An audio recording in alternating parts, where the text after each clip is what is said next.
Hi guys, welcome back to my YouTube channel. ಇವತ್ತು ನಮ್ಮ ಮನೆಯ ವರಮಹಾಲಕ್ಷ್ಮಿ ಹಬ್ಬ ಯಾವ ರೀತಿ ಆಚರಣೆ ಮಾಡೋದ್ರಿಂದ ಸಿಂಪಲಾಗಿ ವ್ಲಾಗ್ ಮಾಡಿದ್ದೀನಿ. ಬನ್ನಿ ನೋಡ್ಕೊಬರೋಣ. ತುಂಬಾ ತುಂಬ ತುಂಬ ತುಂಬ ತುಂಬ ಮುದ್ದ ಕಾಣ್ತಿತ್ತು ನಮ್ಮ ಲಕ್ಷ್ಮಿ. ಹೇಗೆ ಕಾಣ್ತಿತ್ತು ಅಂತ ನೀವು ಕೂಡ ಕಮೆಂಟ್ ಮಾಡಿ ತಿಳಿಸಿ. ಸೊ ಬನ್ನಿ ವ್ಲಾಗ್ನ ಸ್ಟಾರ್ಟ್ ಮಾಡೋಣ. ಹೇಗೆಲ್ಲ ಆಗುತ್ತೆ ನೋಡೋಣ. ಈಗ ಸ್ನಾನ ಎಲ್ಲ ಮುಗ್ದಿದೆ. ದೇವ್ರನ್ನ ಕೂರಿಸ್ಬಿಟ್ಟು ಅಲಂಕಾರ ಮಾಡ್ಕೊಬೋಣ. ಹೀಗೆ ಕಾಣಿಸ್ತಾ ಇದೆ ನಮ್ಮ ಲಕ್ಷ್ಮಿ. ಚೆನ್ನಾಗಿ ಕಾಣಿಸಿದೆಲ್ಲ. ಒಡವೆ ಎಲ್ಲ ಹಾಕಿ ರೆಡಿ ಮಾಡಿದ್ರೆ ಇನ್ನೂ ಮುಗ್ಧ ಕಾಣಿಸುತ್ತೆ. ಇನ್ನು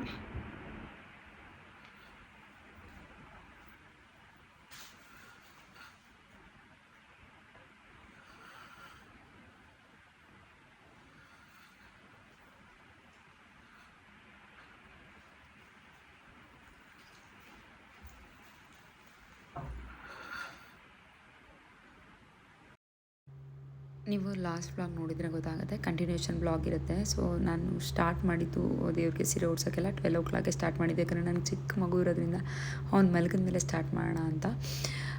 ಸೊ ನಾನು ಅಂದ್ಕೊಂಡಿದ್ದು ಕಲಶ ಕೂರಿಸೋಂಥದ್ದು ಬೆಳಗ್ಗೆನೇ ಬ್ರಾಹ್ಮಿ ಮುಹೂರ್ತದಲ್ಲೇ ಕೂರಿಸೋಣ ಅಂತ ಅಂದ್ಕೊಂಡಿದ್ದೆ ಮುಂಚೆನೇ. ಸೊ ಅದೇ ಥರ ಕೂಡ ಮಾಡಿಕೊಂಡೆ. ಬ್ರಾಹ್ಮಿ ಮುಹೂರ್ತ ಅಂತಂದರೆ 3 ಮೇಲೆ ಬ್ರಾಹ್ಮಿ ಮುಹೂರ್ತ ಸ್ಟಾರ್ಟ್ ಆಗುತ್ತೆ. ಸೊ ಅದಾದಮೇಲೆ ಇವತ್ತಿನ ದಿನ 4:30ಇಂದ 5:30 ತನಕ ತುಂಬ ಒಳ್ಳೆಯದಿದೆ ದಿನ ಅಂತ, ಟೈಮ್ ಅಂತ ಹೇಳ್ತಿದ್ರು. ಸೊ ಆ ಟೈಮಲ್ಲಿ ಪೂಜೆ ಮಾಡೋಣ ಅಂತ ಮಾಡಿಕೊಂಡೆ. ಹಾಗೆ ಹೂವಿನ ಹಾರ ಕೂಡ ತುಂಬ ಚೆನ್ನಾಗಿ ಸೆಟ್ ಮಾಡ್ತೀನಿ. ಆಮೇಲೆ ನೋಡಿ ತುಂಬ ಚೆನ್ನಾಗಿ ಬಂದಿದ್ದು. ಆ್ಯಕ್ಚುಲಿ ನಾನು ಲಕ್ಷ್ಮಿನ ಕೂರಿಸ್ತಾ ಇರೋದು ನನ್ನ ಮದುವೆ ಆದಾಗಿಂದ ಇಲ್ಲಿ ತನಕ 1 ವರ್ಷವೂ ಮಿಸ್ ಮಾಡಿಲ್ಲ. ಪ್ರತಿ ವರ್ಷ ಕೂರಿಸಿದ್ದೀನಿ. ಹಾಗೆ ಹೂವಿನ ಹಾರನೂ ಅಷ್ಟೇ ನಾನೇ ಕೂರಿಸಿ ಮಾಡಬೇಕು ಅನ್ನೋದು ನನಗೊಂಥರ ಆಸೆ.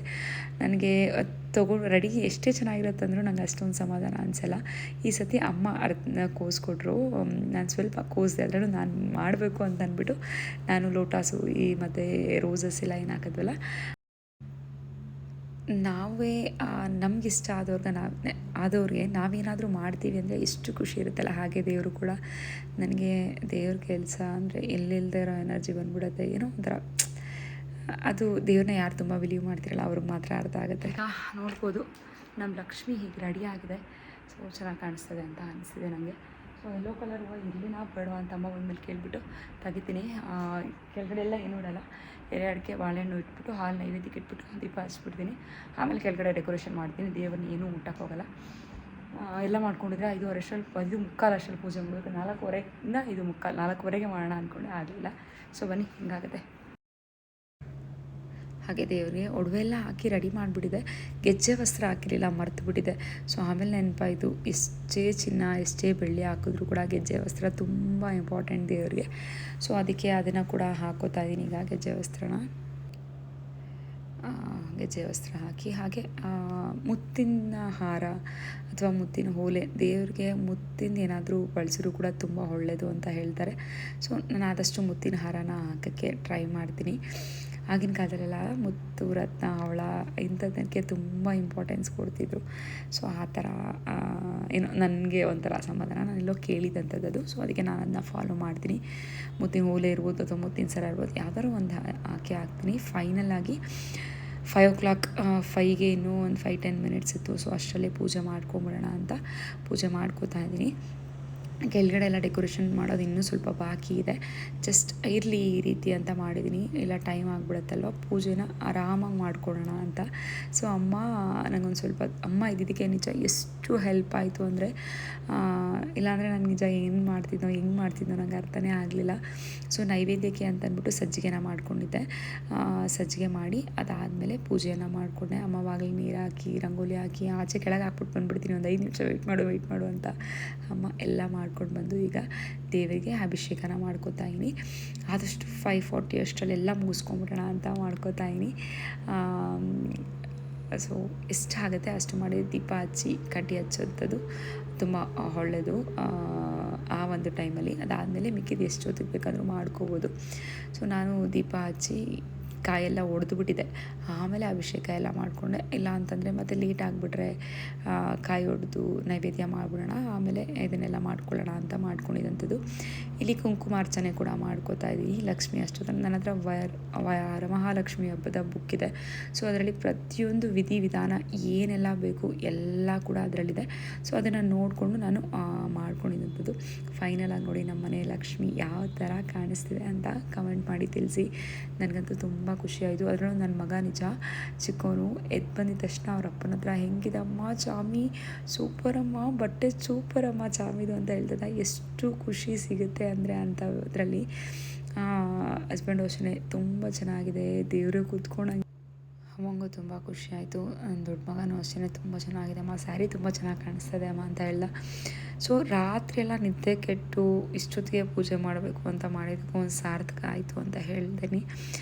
ಪ್ರತಿಯೊಬ್ಬರು ಅಷ್ಟೇ ಮನೇಲಿ ಹೆಣ್ಮಕ್ಳು ತುಂಬ ಕಷ್ಟಪಟ್ಟು ಮಾಡಿರ್ತಾರೆ. ಸೊ ಅದಕ್ಕೊಂದು ಏನು ಹೇಳ್ತೀವಿ, ಚೆನ್ನಾಗಿದೆ ಅಂತ ಹೇಳಿದ್ರೆ ಅವ್ರಿಗೆ ಸಿಗೋ ಖುಷಿನೇ ಬೇರೆ. ಈಗ ಪೂಜೆ ಎಲ್ಲ ಮುಗೀತು, ನೋಡ್ಬೋದು ನೀವು. ಎಲ್ಗಡೆ ದೀಪ ಒಂದು ಪೆಂಡಿಂಗ್ ಬಿಟ್ಟಿದ್ದೀನಿ. ನನ್ನ ಮಕ್ಕಳು ಮತ್ತು ಹಸ್ಬೆಂಡು ಹಚ್ಚಲಿ ಅಂದ್ಬಿಟ್ಟು. ಲಕ್ಷ್ಮಿ ಹೇಗೆ ಕಾಣಿಸ್ತದೆ, ಒಂದು ಸ್ಯಾರಿ ಚೆನ್ನಾಗಿ ಕಾಣಿಸ್ತದೆ ಅಂತ ಅನಿಸ್ತದೆ, ಸ್ವಲ್ಪ ಚೆನ್ನಾಗಿ ಕಾಣಿಸ್ತದೆ. ಹಾಗೆ ಪೂಜಾರನ್ನ ಅಮ್ಮ ರೆಡಿ ಮಾಡೋದು, ಪೂಜೆ ಮಾಡಿದ್ದೀವಿ ಪೂಜಾರಲ್ಲಿ ಏನು ಮಾಡಲಿಲ್ಲ ನಾವು ಸ್ವಲ್ಪ ಮಾಡೋದು. ಹಾಂ, ಏನೇನು ಅಡುಗೆ ಎಂತೆಂತ ಮಾಡಿದ್ದೀರಾ ಅಡುಗೆ? ಇಲ್ಲಿ ಒಬ್ಬಟ್ಟು ತೊಂದರೆ ತೋರಿಸ್ಬಿಡ, ಚೆನ್ನಾಗಿರೋ ತೋರಿಸು. ಒಬ್ಬಟ್ಟು ಇದು ದೇವರಿಗೆ ಎತ್ತಿಟ್ಟಿದ್ದೀನಿ. ಬೆಳಗ್ಗೆ ದೇವರಿಗೆ ಸಜ್ಜಿಗೆ ಅಷ್ಟೇ ಮಾಡಿ ನೈವೇದ್ಯ ಮಾಡಿದ್ದು. ಇಲ್ಲಿ ಕೋಸಂಬರಿ, ಇದು ಮೊಸರನ್ನಾಗಿ, ಇದು ಬಂದು ಬಜ್ಜಿ, ಇದು ಬಂದು ಏನದು ಬಾಳೆಕಾಯಿ ಬಜ್ಜಿ ಮಾಡೋಣ ಅಂತ ಹಾಕಿದ್ದೀನಿ. ನಮ್ಮಮ್ಮ ಒಬ್ಬಟ್ಟು ಮಾಡ್ತಾ ಇದ್ದಾರೆ. ಇಲ್ಲಿ ಚಿತ್ರಾನ್ನ ದೇವರ ನೈವೇದ್ಯಕ್ಕೆ. ಇದು ವೈಟ್ ರೈಸ್,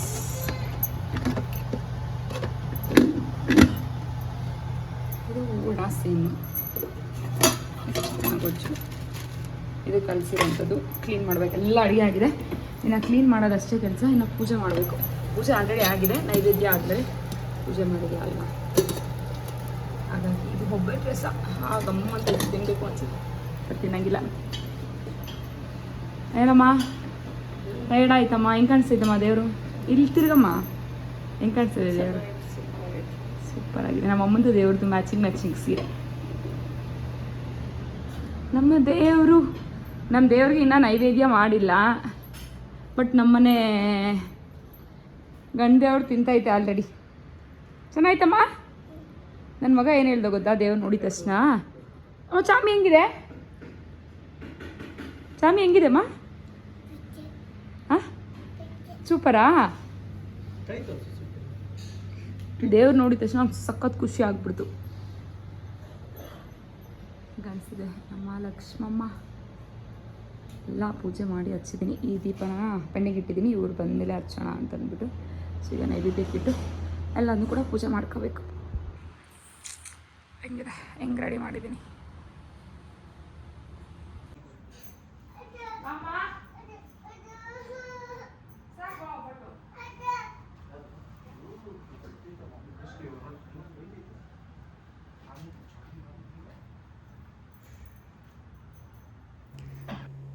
ಹಾಗೆ ಅಡುಗೆ ಕೆಲಸ ಎಲ್ಲ ಮುಗೀತು. ನೈವೇದ್ಯಕ್ಕೆಲ್ಲ ಇಟ್ಟು ಏನು ಮಾಡಿದ್ರಲ್ಲ, ಚಿತ್ರಾನ್ನ, ಮೊಸರನ್ನ, ಒಬ್ಬಟ್ಟು, ಕೋಸಂಬರಿ ಇದನ್ನೆಲ್ಲ ಕೂಡ ನೈವೇದ್ಯಕ್ಕಿಟ್ಟು ಬೆಳಿಗ್ಗೆ ಸಜ್ಜಿಗೆ ಮತ್ತು ಹಾಲು, ನೀರು ಮತ್ತು ಅಭಿಷೇಕ ಅಂತ ಮಾಡಿದ್ನಲ್ಲ ಅದನ್ನಿಟ್ಟು ಮಾಡಿದ್ದೆ. ಈಗ ಎಲ್ಲ ನೈವೇದ್ಯದ್ದೆಲ್ಲ ಮಾಡಿರೋದೆಲ್ಲ ಇಟ್ಟು ಇಡೀ ಎಲ್ಲರೂ ಸೇರಿಕೊಂಡು, ನಾನು, ಹಸ್ಬೆಂಡು, ಮಕ್ಕಳು, ಅಮ್ಮನೂ ಕೂಗದೆ ಬನ್ನಿಯಮ್ಮ ಅಂತ, ಅಮ್ಮ ಮಾಡಿ ಬರ್ತೀನಿ ಅಂತ ಒಬ್ಬಟ್ಟು ಮಾಡ್ಕೊಂಡಿದ್ರು.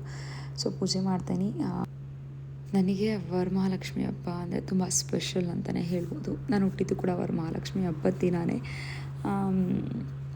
ಅದು ಒಂಥರ ನನಗೆ ತುಂಬ ಸ್ಪೆಷಲ್ ಅಂತ ಹೇಳ್ಬೋದು. 5 ಇಯರ್ಸ್ಗೆ ಒಂದು ಸತಿ ಜುಲೈ 31 ವರಮಹಾಲಕ್ಷ್ಮಿ ಹಬ್ಬ ಬರುತ್ತೆ. ಈಗಲೂ ಬರುತ್ತೆ 5 ಇಯರ್ಸ್ಗೆ ಒಂದು ಸತಿ. ಸೊ ನನಗೇನೋ ಗೊತ್ತಿಲ್ಲ, ತುಂಬ ಸ್ಪೆಷಲ್ ಅಂತ ಹೇಳ್ಬೋದು. ಚಿಕ್ಕವಳಿದ್ದಾಗಿಂದ ಅಮ್ಮ ಮಾಡೋದನ್ನ ನೋಡ್ಕೊಂಬಂದಿದ್ದೀನಿ, ಆಂಟಿ ಮಾಡೋದು ನೋಡ್ಕೊಂಬಂದಿದ್ದೀನಿ. ಈಗ ನಾನು ಕೂಡ ಮಾಡ್ತಾಯಿದ್ದೀನಿ. ಆಲ್ಮೋಸ್ಟ್ ನಾನು ಮದುವೆ ಆದಾಗಿಂದ 13 ವರ್ಷ, 1 ವರ್ಷ ಕೂಡ ಮಿಸ್ ಆಗಿಲ್ಲ ಗೊತ್ತಾ. ಪ್ರತಿ ವರ್ಷ ಹಬ್ಬನ ಮಾಡ್ಕೊಂಬಂದಿದ್ದೀನಿ. ಇನ್ನೊಂದು ವಾರ ಮಾಡೋಣ ಅಂತ ಈ ಸತಿ ನೋಡಿ ಮಗು ಹುಷಾರಿಲ್ಲ, ಮುಂದಕ್ಕೆ ಹಾಕೋಣ ಅಂದರೂ ಕೂಡ ತಾಯಿ ಬಿಡಲಿಲ್ಲ. ಇಲ್ಲ, ನಿನ್ನ ಕೈಲಾಗುತ್ತೆ, ನೀನು ಮಾಡು ಅಂತ ಮಾಡಿಸ್ಕೊಂಡ್ರು. ಥ್ಯಾಂಕ್ ಯು ಸೋ ಮಚ್ ಅಮ್ಮ. ನನಗೆಲ್ಲದನ್ನು ಕೊಟ್ಟಿದ್ದೀರಾ. ನನ್ನ ಎಕ್ಸ್ಪೆಕ್ಟ್ ಮಾಡದೇ ಇರೋವಂಥದ್ದನ್ನು ಕೂಡ ನನಗೆ ಯಾವತ್ತೂ ಕೂಡ ಈ ಒಂದು ಲೈಫನ್ನು ನಾನು ಎಕ್ಸ್ಪೆಕ್ಟ್ ಮಾಡೇ ಇರಲಿಲ್ಲ. ಸೀರಿಯಸ್ಲಿ ತುಂಬ ಕಷ್ಟ ದಿನಗಳನ್ನು ನೋಡಿದ್ದೀವಿ. ಎಲ್ಲ ಥರದ ಲೈಫನ್ನು ನಾನು ಲೀಡ್ ಮಾಡಿಬಿಟ್ಟಿದ್ದೀನಿ. ಸೀರಿಯಸ್ಲಿ ಎಲ್ಲದಕ್ಕೂ ಕಾರಣ ತಾಯಿ ಅಂತಲೇ ಹೇಳ್ಬೋದು. ನನಗೆ ಒಂಥರ ಸ್ಪೆಷಲ್ ಅಂತಲೇ ಹೇಳ್ಬೋದು. ಲಕ್ಷ್ಮಿ ಎಲ್ಲರಿಗೂ ಕೂಡ ಲಕ್ಷ್ಮಿ ಸ್ಪೆಷಲ್ಲೇ.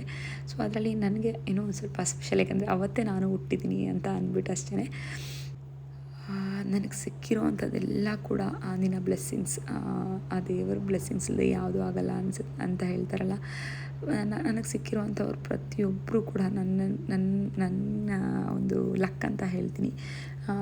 ನನ್ನ ಅಪ್ಪ ಅಮ್ಮ ಇರ್ಬೋದು, ನನ್ನ ಗಂಡ ಇರ್ಬೋದು, ನನ್ನ ಮಕ್ಕಳಿರ್ಬೋದು, ಅಥವಾ ನನ್ನ ಫ್ಯಾಮಿಲಿ ಇರ್ಬೋದು, ಅತ್ತೆ ಮಾವ ಇರ್ಬೋದು, ಪ್ರತಿಯೊಂದು ಕೂಡ ಹೇಳೋಕ್ಕಾಗಲ್ಲ ಬಿಡಿ. ತುಂಬ ತುಂಬ ತುಂಬ ಋಣಿಯಾಗಿದ್ದೀನಿ. ನನ್ನ ಕೈಯಲ್ಲಿ ಆದಷ್ಟು ನನಗೆ ಎಷ್ಟು ಸೇವೆ ಮಾಡೋಕ್ಕಾಗತ್ತೆ ಅಷ್ಟನ್ನು ಕೂಡ ನಾನು ಮಾಡ್ತೀನಿ. ನನಗೇನೋ ಗೊತ್ತಿಲ್ಲ, ಪೂಜೆಗಳು, ದೇವರು ಅಂದರೆ ನನ್ನ ಹಸ್ಬೆಂಡ್ ಹೇಳ್ತಾ ಇರ್ತಾರೆ, ಯಾವ್ದಾರ ಒಂದು ಮಠಕ್ಕೆ ಸೇರ್ಕೊಂಬಿಡು, ಯಾರನ್ನ ಬ್ರಾಹ್ಮಿನ್ಸ್ ಮನೇಲಿ ಹುಟ್ಟಬೇಕಿತ್ತು ನೀನು ಅಂತ. ಗೊತ್ತಿಲ್ಲ ನನಗೆ ಅದೇನೋ ಪ್ರತಿದಿನ ದೇವ್ರ ದೀಪ ಹಚ್ಚಬೇಕು, ನನಗೆ ಗೊತ್ತಿರುವಂಥ ಒಂದಷ್ಟು ಬುಕ್ಗಳಿರ್ಬೋದು, ಶ್ಲೋಕಗಳನ್ನು ಹೇಳಬೇಕು, ಅದೊಂಥರ ನಂಗೆ ಸಮಾಧಾನನೇ ಆಗಲ್ಲ. ಇಲ್ಲ ಅಂದರೆ ಆ ಥರ ನಾನು. ಸೊ ಗೊತ್ತಿಲ್ಲ. ಥ್ಯಾಂಕ್ಸ್ ಅಮ್ಮ, ಇದೇ ರೀತಿ ನಿಮ್ಮ ಬ್ಲೆಸ್ಸಿಂಗ್ಸ್ ಯಾವತ್ತೂ ನಮ್ಮ ಮೇಲೆ ಇರಲಿ ಅಂತ ಕೇಳ್ಕೊತೀನಿ. ಹಾಗೆ ಹೆಣ್ಮಕ್ಳು ತುಂಬ ಕಷ್ಟಪಟ್ಟು ಇಡೀ ದಿನ ರಾತ್ರಿ ಎಲ್ಲ ನಿದ್ದೆ ಕೆಟ್ಟು ಈ ಒಂದು ದೇವಿ ಅಲಂಕಾರ ಇರ್ಬೋದು, ಹಬ್ಬದ ಸಿದ್ಧತೆಗಳನ್ನು ಮಾಡ್ಕೊಂಡಿರ್ತಾರೆ. ಸೊ ಒಂದು ಮಾತು ತುಂಬ ಚೆನ್ನಾಗಿದೆ, ತುಂಬ ಚೆನ್ನಾಗಿ ಕಾಣಿಸ್ತಿದೆ ದೇವರು ಅಂತ ಹೇಳ್ಬಿಟ್ರೆ ಅವ್ರಿಗಾಗೋ ಖುಷಿನೇ ಬೇರೆ. ನಿಮ್ಮ ಮನೆಯಲ್ಲಿರೋ ದೇವರನ್ನು ಹೋಗಲಿ. ಕೆಲವೊಬ್ರು ಏನು ಮಾಡ್ತಾರೆ, ಅವ್ರ ಮನೆಯಲ್ಲೆಲ್ಲ ಬಿಡ್ತಾರೆ, ಇನ್ನೊಬ್ಬರ ಮನೆಗೆ ಹೋಗಿ ಅವ್ರ ಮನೇಲಿ ತುಂಬ ಚೆನ್ನಾಗಿ ಕೂರಿಸಿದ್ರು, ಅವ್ರ ಮನೇಲಿ ತುಂಬ ಚೆನ್ನಾಗಿ ಮಾಡಿದ್ದಾರೆ ಅಂದಾಗ ಮನೇಲಿ ಮಾಡಿರೋಂಥವ್ರಿಗೂ ಬೇಜಾರಾಗಿಬಿಡುತ್ತೆ. ಸೊ ಅದನ್ನು ಮಾಡಿಬಿಡಿ. ಯಾರೇ ಆಗಿರ್ಬೋದು, ಅಪ್ಪ ಅಮ್ಮ ಆಗಿರ್ಬೋದು, ಗಂಡ ಮಕ್ಕಳಿರ್ಬೋದು, ಅತ್ತೆ ಮಾವ ಇರ್ಬೋದು, ಮನೇಲಿ ಯಾರೇ ಇರಿ, ಹೆಣ್ಮಕ್ಳು ಮಾಡಿರೋ ಒಂದು ಕೆಲಸಕ್ಕೆ ಒಂದು ಚೆನ್ನಾಗಿದೆ ಅಂದರೆ ಸಾಕು, ತುಂಬ ಖುಷಿ ಪಡ್ತಾರೆ. ಪ್ಲೀಸ್ ಆ ಕೆಲಸನ ಮಾಡಿ, ನಾನೆಲ್ಲರಿಗೂ ಕೇಳ್ಕೊತಾ ಇದ್ದೀನಿ.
ಚಾವಿ ಅಕ್ಷರ ಪಪ್ಪ ಮಾಡ್ತಾ ಹೋದ ಚಾವಿ ಮಾಡ್ಬಿಡು.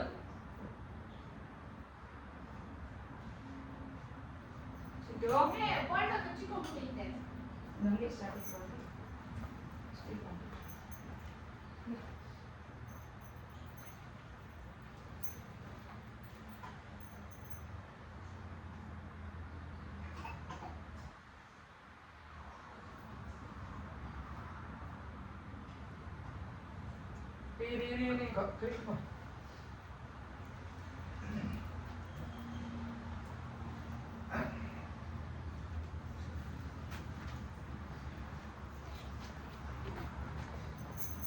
ಆಫ್ ಮಾಡಲಮ್ಮ. ಊಟ ಇಟ್ಬಿಡ. ಇವತ್ತು ನಮ್ಮ ಮನೇಲಿ ಹಬ್ಬದ ಅಡಿಗೆ ಚಿತ್ರಾನ್ನ, ಮೊಸರನ್ನ, ಅನ್ನ, ರಸಮ್, ಒಬ್ಬಟ್ಟು, ಕೋಸಂಬರಿ, ಬಜ್ಜಿ ಇದಿಷ್ಟು ಮಾಡಿದಂಥದ್ದು ಹಬ್ಬದ ಊಟ. ಸೊ ಬಾಳೆ ಎಲೆ ಮಿಸ್ಸಿಂಗು, ಹೇಳೋದು ಮರೆತುಬಿಟ್ಟೆ ನಾನು, ಬಾಳೆ ಎಲೆ ತೊಗೊಂಬನ್ನಿ ಅಂತ. ಸೊ ಹಾಗೆ ಮನೆಗೆ ಕುಂಕುಮಕ್ಕೆ ಬಂದಿದ್ದರು ಆಂಟಿ ಎಲ್ಲ. ನಾನು ವೀಡಿಯೋ ಮಾಡೋಕ್ಕೆ ಹೋಗಿಲ್ಲ, ಅತ್ತೆ ಮತ್ತು ನಾದಿನಿ ಎಲ್ಲರೂ ಕೂಡ ಬಂದಿದ್ದರು. ಸೊ ನಾನು ಅವಾಗ ವೀಡಿಯೋ ಮಾಡಿಲ್ಲ, ನನ್ನ ಫೋನ್ ಹಾಳಾಗಿತ್ತು ಅಂದಲ್ಲ.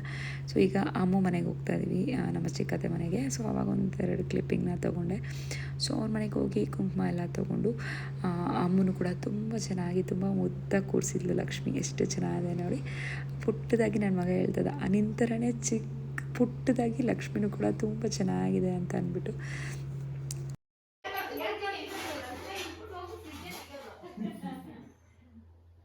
ಫ್ರಿಡ್ಜ್ ಇನ್ನ ಮೇಲೆ ಇಟ್ಕೊ ಮೇಲೆ ಇಟ್ಕೊ ಮೇಲೆ ಇಟ್ಕೊ ಮೇಲೆ ಅಮ್ಮ ಎಲ್ಲೆಲ್ಲಿ ಇಟ್ಕೊಂಡು ತಿನ್ನ ಅಷ್ಟೇ ಇದನ್ನ ಇಲ್ಲಿ ಇಟ್ಕೊಳ್ಳೋದು ಇಲ್ಲಿ ನೋಡಿ ಇದನ್ನ ಇಲ್ಲಿ ಇಲ್ಲಿ ನೋಡಿ ಏಯ್ ಸುಮ್ಮನೆ ಬೇಡ ಬೇಡ ಬೇಡ ಇಕ್ಕೊಂದೇನೆ ಅವನು ಇದು ತಗೋ ನೀನು ಕಿವಿನಲ್ಲಿ ಇಟ್ಕೊ ಎಲ್ಲಿ ಇಕ್ಕೊಳೋದು ಅದನ್ನ ಕಿವಿಯಲ್ಲಿ ಇಕ್ಕೊಂಬಾರ್ದು ಜೋಬಲ್ಲಿ ಇಕ್ಕೊಬೇಕು ಜೋಬಲ್ಲಿ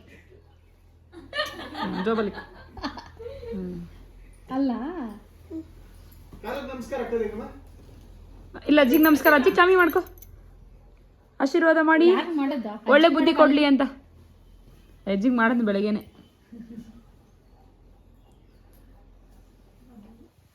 ಕೇಳ್ತಾನೆ ಅಂಕಿಲ್ಲ ಅಂತೇಳಿ ಅಲ್ಲಿಡು ನಿಂಗೆ ಬೇರೆ ಬಳೆನ್ ಕೊಡ್ತೀನಿ ಇಲ್ಲಿ ಬೇರೆ ಬಳೆ ನಿಂಗೆ ಸೊ ಸಂಜೆ ಅಮ್ಮ ಮನೆಯಿಂದ ಬಂದಮೇಲೆ ಪೂಜೆ ಮಾಡಿ ನನ್ನ ಫ್ರೆಂಡ್ ಬಂದಿದ್ದರು ಸೊ ಅವ್ರ ಹತ್ರ ಮಾತಾಡಿಕೊಂಡು ಈಗ ಟೈಮ್ ಆಯ್ತು ಅಂತಲೇ ಗೊತ್ತಿಲ್ಲ ಲಾಸ್ಟಿಗೆ ಈಗ ದೇವಿಗೆ ಆರತಿ ಮಾಡಿ ಅಮ್ಮ ಹೇಳ್ತಿದ್ರು ದೇವ್ರನ್ನ ಕದಲಿಸ್ಬಿಡು ಅವನಿಗೆ ಎಷ್ಟು ದಿವಸ ಬೇಕೋ ಇಟ್ಕೋ ಕದಲಿಸ್ಬಿಡು ಮಗು ಇದೆ ಅವ್ನಿಗೂ ಹುಷಾರಿಲ್ಲ ಯಾಕೆ ಸುಮ್ಮನೆ ರೆಸ್ಟ್ ತಗೋತೀಯ ಅಂತ ಸರಿ ಆಯಿತು ಅಂತ ಅಂದ್ಬಿಟ್ಟು ದೇವರನ್ನು ಕೂರಿಸೋದು ಎಷ್ಟು ಇಂಪಾರ್ಟೆಂಟ್ ದೇವರನ್ನು ವಿಸರ್ಜನೆ ಮಾಡೋದು ಕೂಡ ಅಷ್ಟೇ ಇಂಪಾರ್ಟೆಂಟ್